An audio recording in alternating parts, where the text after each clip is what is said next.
Hi, everyone, and thank you all for joining us here today. My name is Rohini Kosolu, and I am Domestic Policy Advisor to Vice President Kamala Harris. It is my pleasure to introduce our next event in the first ever White House Maternal Health Day of Action, a conversation between Vice President Harris and Olympic champion Allyson Felix. Maternal health, and more specifically, the health of our nation's mothers and children, have long been a passion for both of these women. We will hear first from Vice President Kamala Harris, who has spent decades of her career fighting to improve the lives of mothers and children in our country. As District Attorney of San Francisco, Vice President Harris worked to create the Center for Youth Wellness focused specifically on childhood trauma.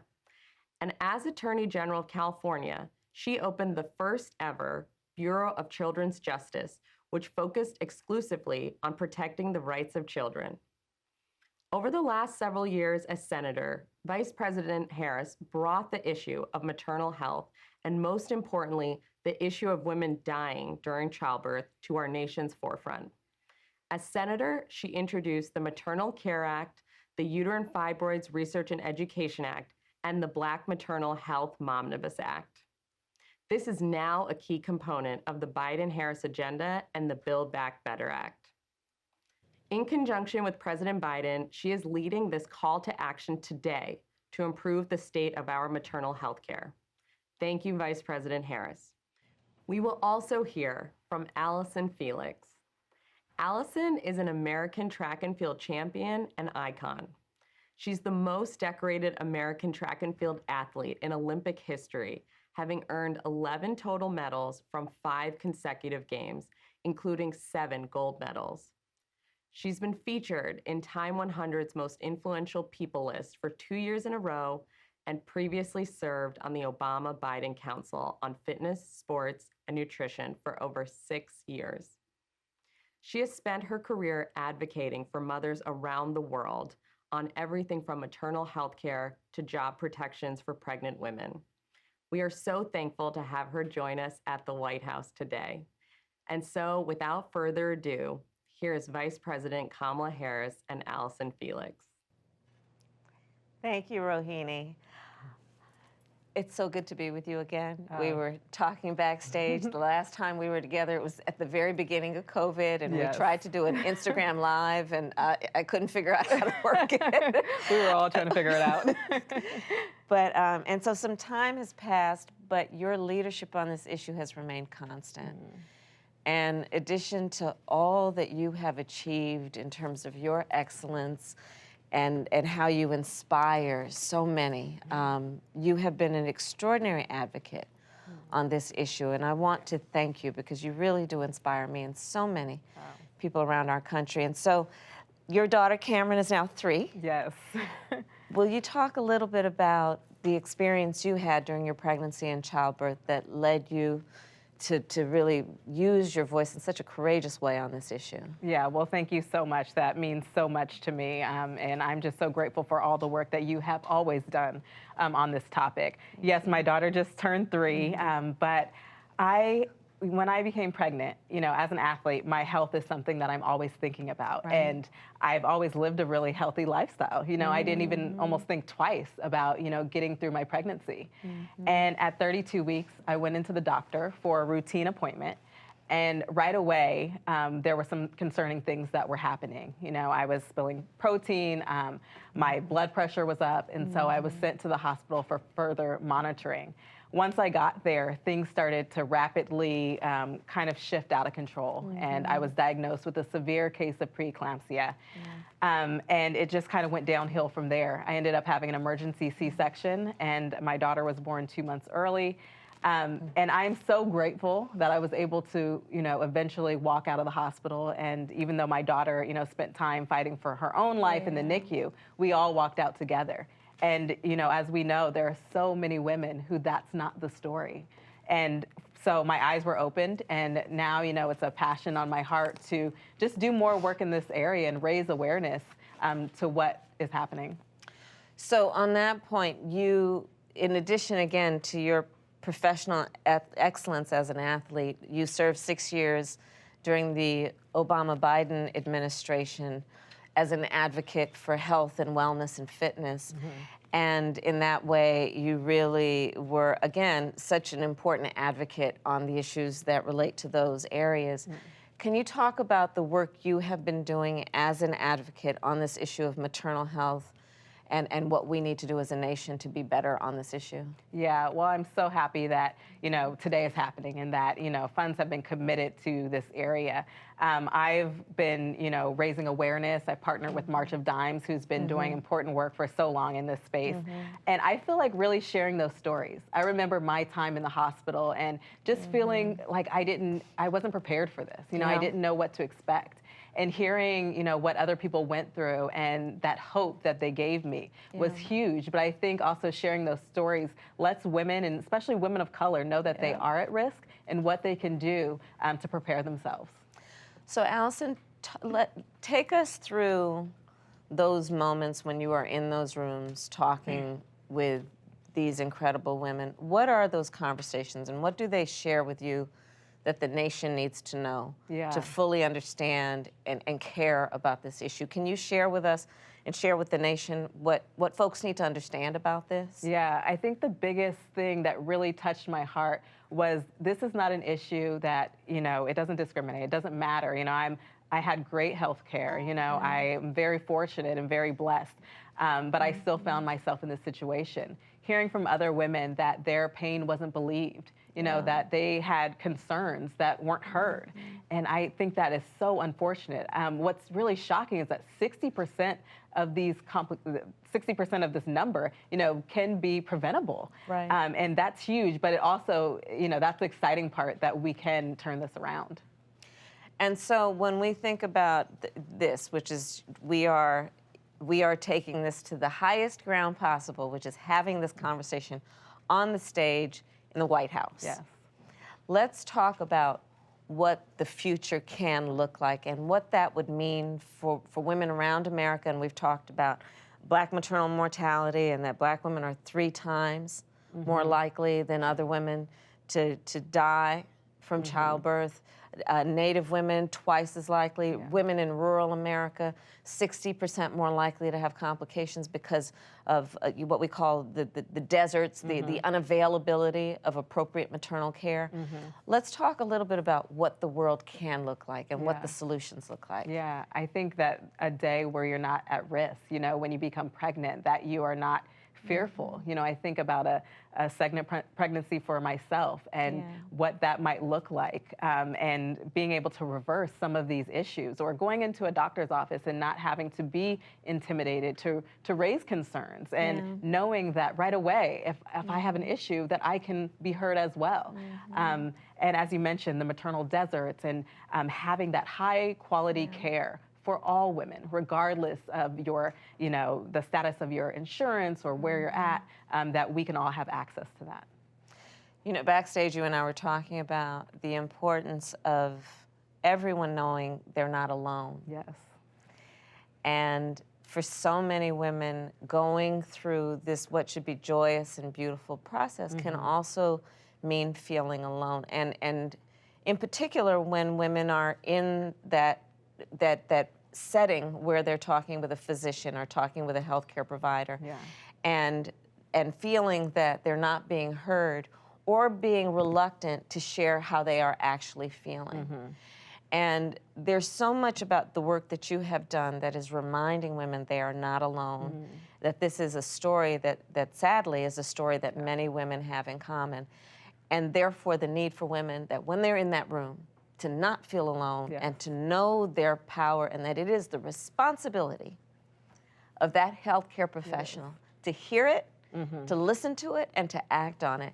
So can you talk a little bit about how you have talked with women about owning and requiring the system to own its responsibility to these women? Yeah, I mean, absolutely what you said, that it is their responsibility. And until those systems are in place the way that they should be, it does fall on women to advocate for themselves, or our partners to be there in the room to do so. I remember when I was in the hospital and being terrified of what was happening. I didn't even understand really what preeclampsia was. And, I was really grateful that my partner was able to advocate on my behalf. When things went south and I wasn't able to make the decisions on behalf of our family, that he could step up and do that. And so I want that for all women. And I want us to, for things to just be different and not to be in a situation that is so terrifying and traumatic.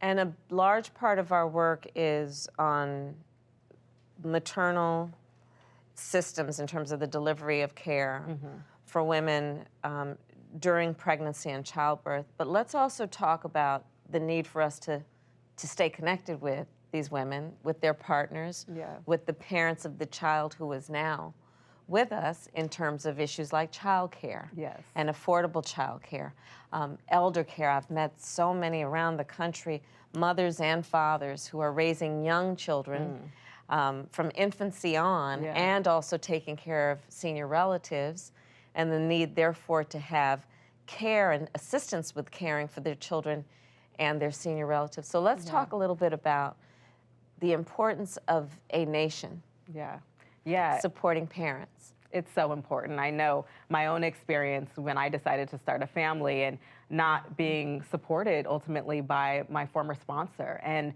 just what that looked like and how it made me feel that I wasn't valued, and so many women who came before me who struggled and weren't celebrated. And so it's so important. I work to get child grants along with Athleta and Women's Sports Foundation to be able to support these women. I don't think you should have to choose between your profession and having a family, to be able to do both and be able to do both very well. And so continue to push forward on those efforts, because it is necessary, and I think that we can do more.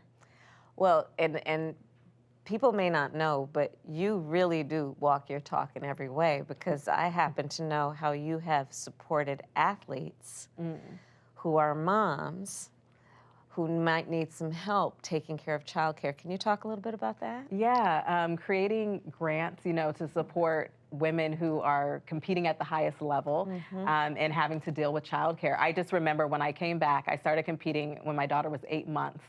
And it was so hard to be able to travel and to have a newborn and to deal with all of these logistics and things that people didn't really think about how it would come together. And so I felt like this would be a great way to support, women as they continue to go on with their careers, and to say that you can still have your best performances after you have a family. And I'm talking, my sport is running, but this is, in all industries, women feel this. And so I think this is a way, I felt like I could do something, but obviously much more to do. So when we think about, to your point, women in the workforce, right? Because we need to support all moms, all parents. But when we think about the unique challenges about women in the workforce, let's talk about that in the context also of what we're doing with Build Back Better, which has passed out of the House of Representatives. We expect that the Senate will pass it. But it is about also saying that parents should not have to spend more than 7% of their income in childcare. Because with the demands, right, with the financial demands of parenting and living, it should not be impossible for a working parent to have that kind of support. Can you talk a little bit about the experience that you've had and the parents you've talked with who need this kind of assistance? Yeah, it's really been just amazing to see the individuals, who do need the support, and hear their stories, of what their days are like and what the struggles look like, that everyday person who is trying to make it. And to your point, that's so necessary, so needed, and has such an impact on their lives, and for them to be able to, to continue making their livelihood. So as we close out this conversation, let's think about the basic points that we want policymakers at the local level, at the statewide level, and of course we have so many leaders, we had so many of them on the stage, the Congress members. What do we want them to think about in terms of the experience in a way that dictates what they prioritize for public policy? So starting with the issue of, for example, one of my bills when I was in the Senate saying, let's deal with training healthcare professionals. Including let us honor the work of doulas Yes. and midwives and understand how they can actually teach others in the healthcare delivery system, including doctors, because there's a lot that they know that actually can be shared in a way that enhances the experience that women going through the process have. Can you talk a little bit about that? Absolutely. I think that training is absolutely key. Yeah. When you speak about doulas and just their impact in the community and how they can communicate some of these complex situations to people and the trust that you have. And so I think that's huge to be able to prepare people. And I think about, you know, my own experience in going to the doctor and not being told that I was at risk, not having that preparation or even having my mind go to a place where this is something that I should be thinking about and how can I prepare and plan for if things don't go exactly right. So thinking about that experience of women as they go and interact with their doctors and right from that initial moment, you know, how their care will be given to them. And to your point of the training and the doula and really addressing that implicit bias that we've seen for so long. And on that issue, because we know that for so many women, the disparity in terms of how they're treated, right? I mean, first of all, let's say that there is a lot in the healthcare system that actually helps and can help all women. Yes. But the way that that is administered can be the issue on whether all women are treated equally. Yeah. So sometimes it's about, are the resources in the healthcare system? But on this issue, we also know that it is also about how the resources are used and who receives those resources. And so it is important to teach about the biases that may inform the diagnosis and the treatment. Yeah. But also let's think about women in rural America. And it's also about the lack of availability. So much of what we are talking about in terms of the Build Back Better approach is to say we need to have resources in rural America to assist these mothers and their partners and their husbands to get the resources they need, to get mobile units out there so that they can receive the same kind of treatment. How do you think about that? Yeah, I think those resources are so important because a lot of these issues where we're seeing women face death are happening postpartum. And when you talk about these rural areas, they do not have access if there is an issue. Then having a plan to get back to, you know, a hospital that is equipped to deal with these issues is a whole nother concern. So it's not only, you know, through the pregnancy, but it's afterwards. And really hearing, you know, the issues. I think a lot of times we run into problems because women are bringing up that something feels wrong afterwards. And it's being dismissed. And so, yes, the rural areas, you know, having that access and those resources is huge. And for all women postpartum, really focusing on, you know, hearing when there is an issue. That's right. And that's the point also, which I really appreciate you stressing, which is we are talking about supporting mothers to mother. Yeah. Yeah. And that's about it is from the pregnancy through childbirth and then all that comes after. One of the things I'm particularly excited about is that what we will do is extend support through Medicaid to say that postpartum support should not just be 60 days after childbirth. That's not going to deal with what we need to actually address. Let's do it for a year. And it's about everything from exams to what a mother often may need in terms of postpartum depression and what we need to do around treating the whole body, which includes from the neck up, and that's about addressing any health issues that she needs in terms of mental health support. So critically important. I'm so excited about that as well because I've heard far too many heartbreaking stories of losing mothers who aren't able to mother their children, things that were preventable. And that time is crucial. So I think that's going to have such an impact to be able to have that year long and really to be able to address those issues. That's losing mothers was the phrase you used. We cannot be a society that is losing mothers. And it's so preventable. Absolutely. And part of it is being clear that we're not going to let them feel alone. We're not going to let them be alone. and they're too precious. Yeah. You know, I gave a speech earlier, and when you support mothers, you support children, you support the future of our country. Yeah. It's just that basic. Yeah. It's so important. And I think immediately, you know, we'll feel the impact of that and see the lives change. And yeah, it's so important.